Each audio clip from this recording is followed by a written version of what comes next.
Fin de espacio promocional y publicitario. Aportamos contexto a las noticias. Analizamos a fondo la realidad. Usted ve y escucha. La revista de Opinión Democracia. Periodismo de verdad.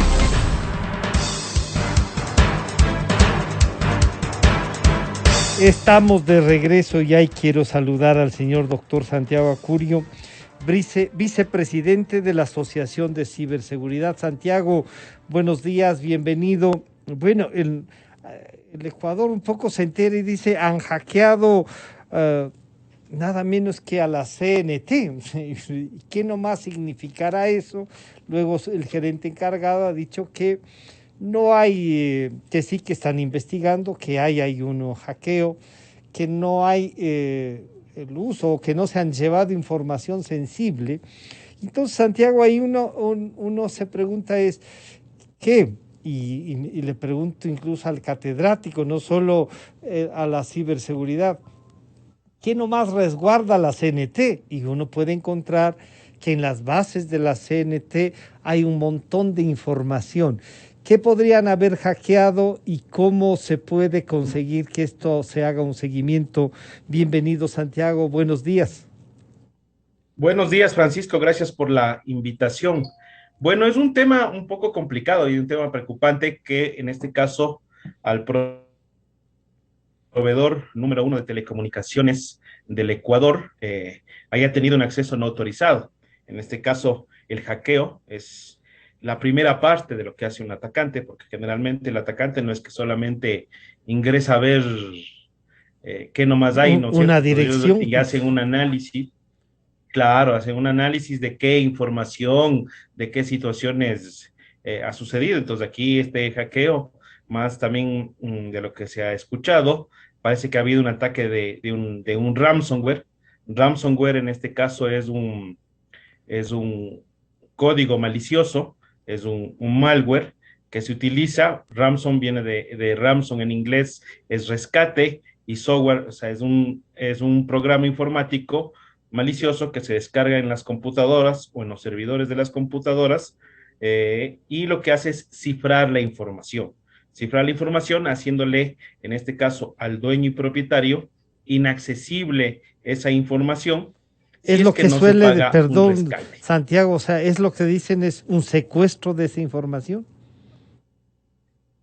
Claro, en este caso es un secuestro de información. En este caso lo que hace es un programa informático que cifra, o sea, hace ilegible para las demás personas y de paso para el usuario, a través de la utilización de algoritmos, en este caso criptográficos. Entonces lo que se hace es que se cifra eso.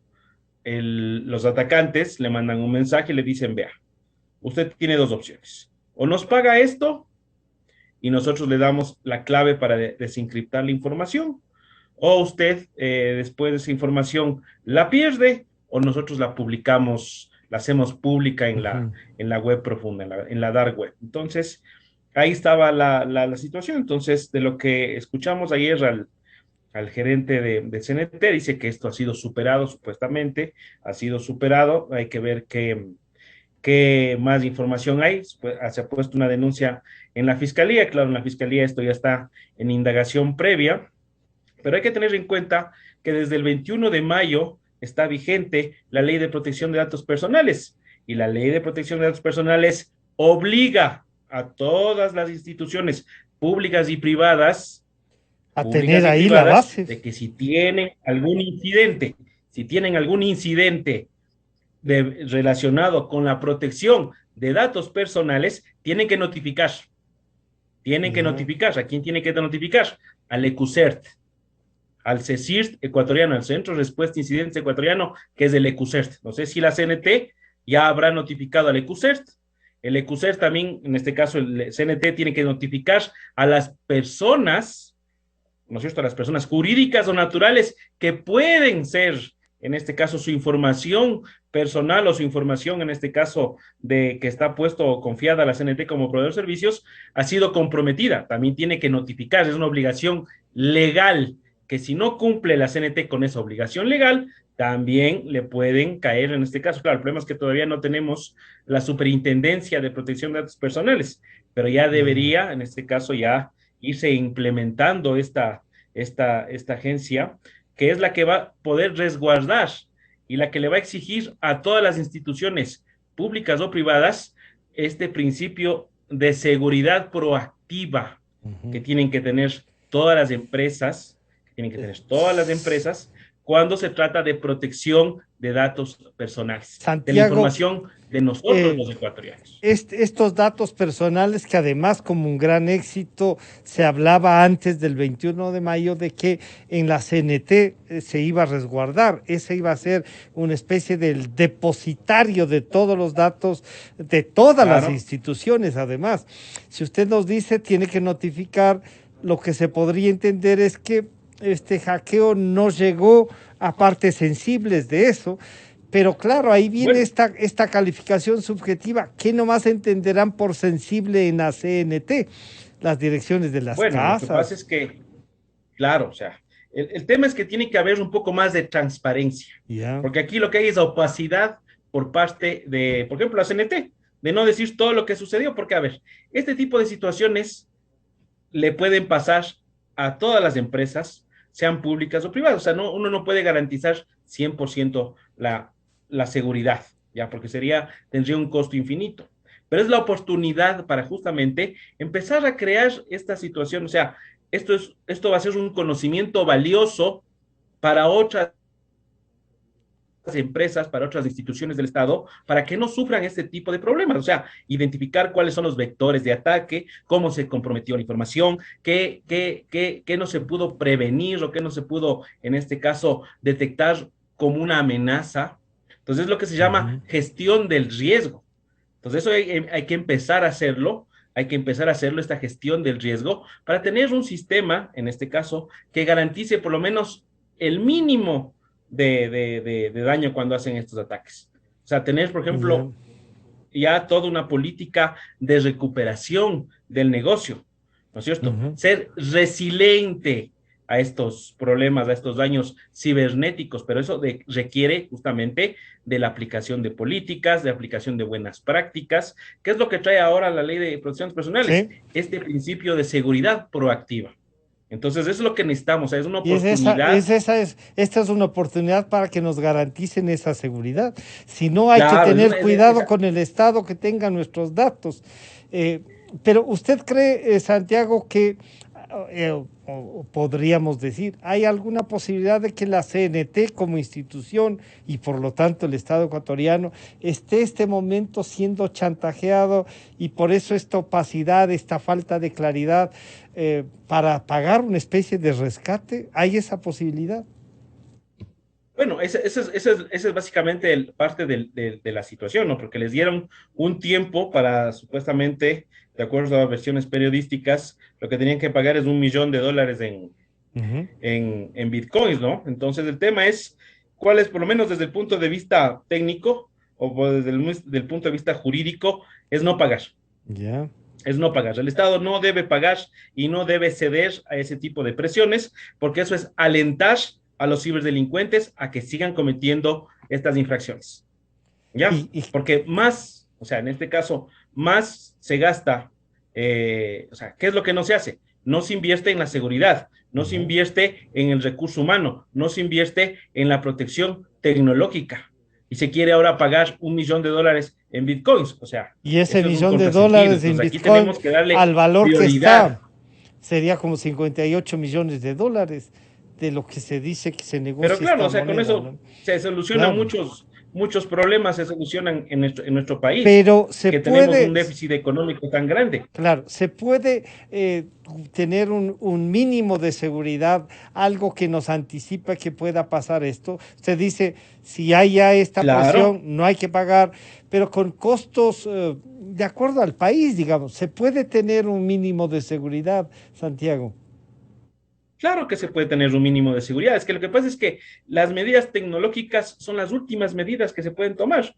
Hay medidas organizativas, hay medidas, por ejemplo, el segmentar la red, en este caso, cerrar todos los puntos de acceso remoto, tener, en este caso, levantados VPN, o sea, son cosas que se pueden hacer y que no cuestan tanto dinero, es un poco de sentido común. El problema es que lo que ha sucedido en CNT es que en los últimos tiempos han tenido más de 15 gerentes.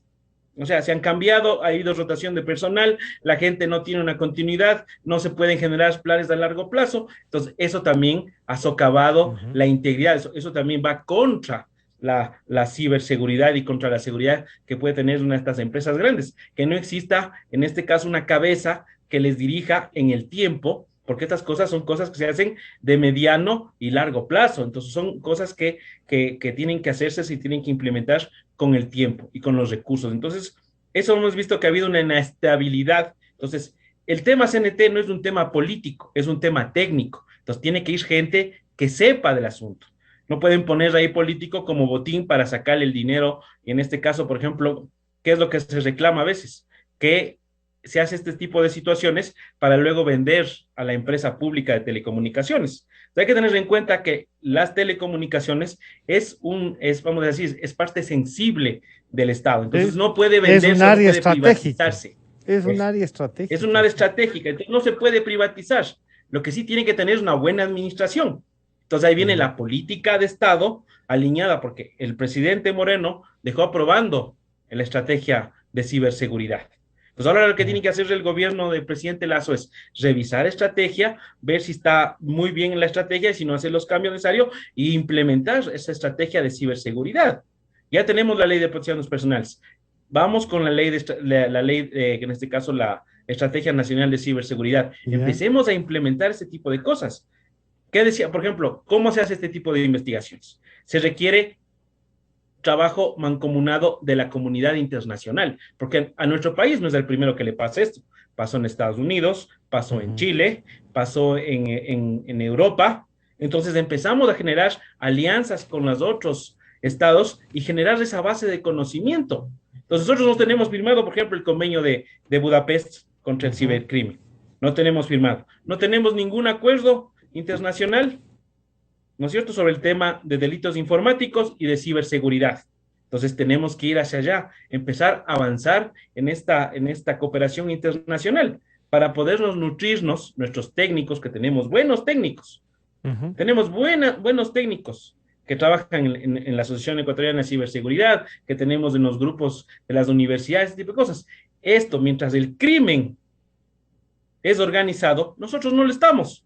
Entonces tenemos que organizarnos y esto se combate desde todos los puntos, no solamente desde el gobierno, también desde la academia, también desde la cuestión legislativa, la cuestión política, pero cuando uno se tiene un solo objetivo. Entonces, esos son los caminos que hay que hacer y eso no necesitamos tener dinero, sino tenemos que tener, en este caso, la convicción de trabajar para crear una cibercultura de ciberseguridad. Santiago, muchísimas gracias por acercarnos a esto que va a ser una cosa de tratamiento permanente ya y estaremos en contacto. Muchísimas gracias al doctor Santiago Acurio. Santiago, buenos días. Gracias, Francisco. Gracias por tu invitación. Buenos días. Buenos días. Ha estado con nosotros el doctor Santiago Acurio, vicepresidente de la Asociación de Ciberseguridad del Ecuador, tratando el tema del hackeo nada menos que a la CNT. Con esto estamos terminando el día de hoy. Nos encontramos mañana. Hay nuevo alcalde. Así es que esperemos que las cosas vayan cambiando. Hasta mañana entonces. Aportamos contexto a las noticias. Analizamos a fondo la realidad. Usted ve y escucha. La revista de Opinión Democracia. Periodismo de verdad. Este es el